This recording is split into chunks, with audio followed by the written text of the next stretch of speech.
What is the implication of jumping from one spiritualist to another? The implication of jumping from one spiritualist to another is too enormous.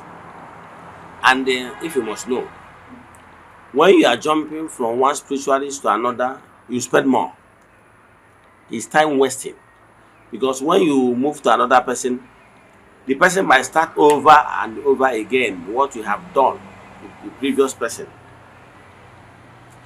And by so doing, sometimes you get even confused because obodo to onye asieme ka onye asieme.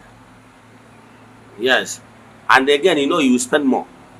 You spend more in the sense that now what you have done before might still be repeated. And jumping from one person to another, you might attract or out negativity because some people establish their altar with negative forces.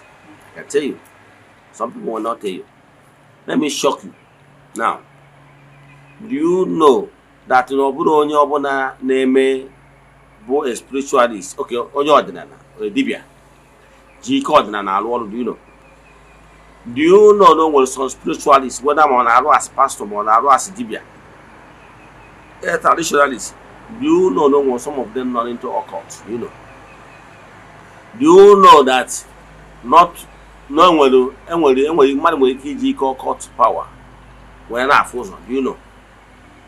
Do you know that now some of these altars are negative altars? Yes, do you know? For occultic purposes, do you know? Now, when you are moving from pillar to post, because you need to novice, and that is the primary reason why you are jumping.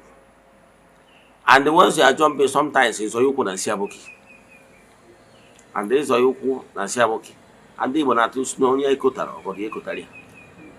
So I will advise you, before you begin to follow any spiritualist, pray, call your chi and your forces to guide you, to lead you to the right person.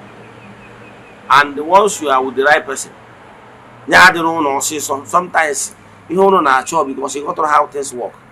You know, you na miracle. Man, more than I said, I know. You know, you can for quick money. But onye ahụ afụgo na ihe niile na ndụ ga-abụrụ ọgwụ, ihe niile na ndụ ga-abụrụ quick money, ihe niile na ndụ ga-abụrụ magic.